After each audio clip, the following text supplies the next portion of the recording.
அதோட போட்டுட்டா நமக்கு வந்து மைசூர் பாவு வந்து அப்படி கொஞ்சம் கட்டி சாப்பிட்டு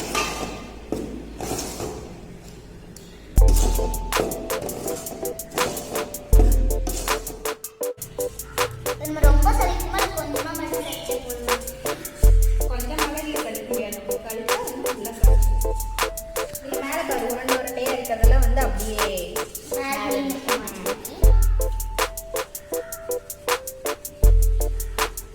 நம்ம கொஞ்சம் கொஞ்சமாக போடணும், எல்லாத்தையும் ஒரே முட்டை போட்டு கொஞ்சமாக போடணும், ஒரே டைமில் போடணும்.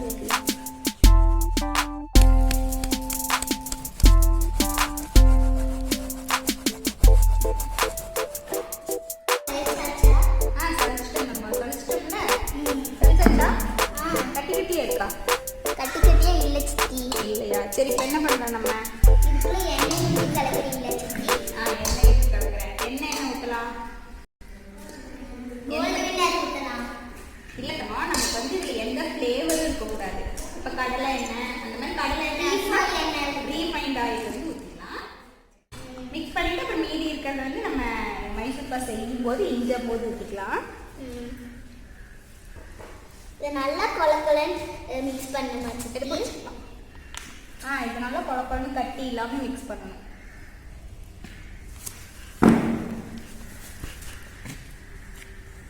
ஊற்றுதான் சிங்கிலாத இதுக்குள்ள வேறு ஏதாச்சும் ஆட் பண்ணுமா சித்தி? இப்போ நம்ம வந்து நெய்யில் வந்து வதக்கி வச்சுருக்கோம்ல கேரட்டு, வதக்கி நல்லா மிக்சியில் போட்டு அரைச்சி வச்சுருக்கோம்ல, அதை வந்து ஆட் பண்ணிக்கணும். இப்போ எப்படி வைக்கணும் சித்தி? சரி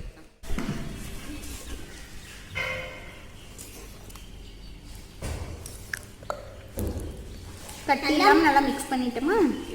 இதுக்குள்ள நம்ம கேரட் போடணுமா சித்தி? நல்லா ஒழுகுற அளவுக்கு மிக்ஸ் பண்ணிடணுமா சித்தி? ஆமாம் தம்பி.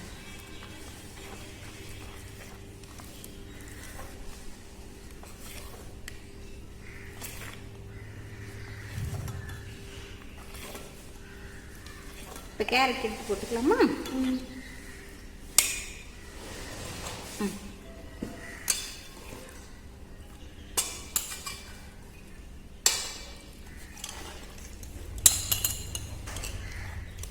நான் மிக்ஸ் பண்ணிட்டு இருக்கேன் சித்தி. சரி. ஓகே. 1/2 கிலோ மாவுக்கு நம்ம 7 படி சக்கரை 7 படி இல்லை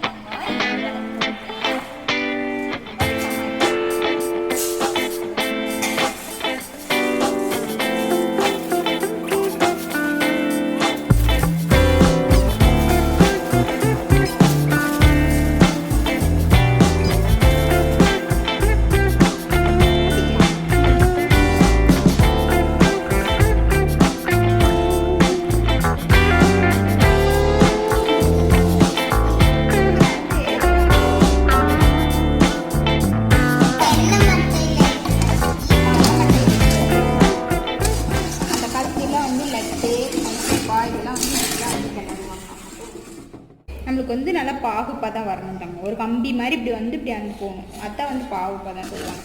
அது வர்ற வரைக்கும் நல்லா மிக்ஸ் பண்ணி வச்சுக்கலாம்.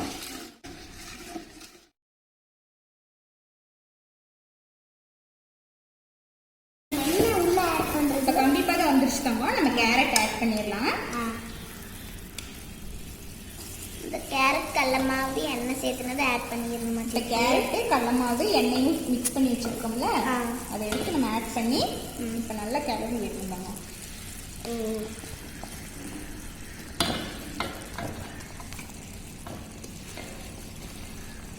கிளறி விட்டு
மறக்காமல் ஆன் பண்ணுங்கள்.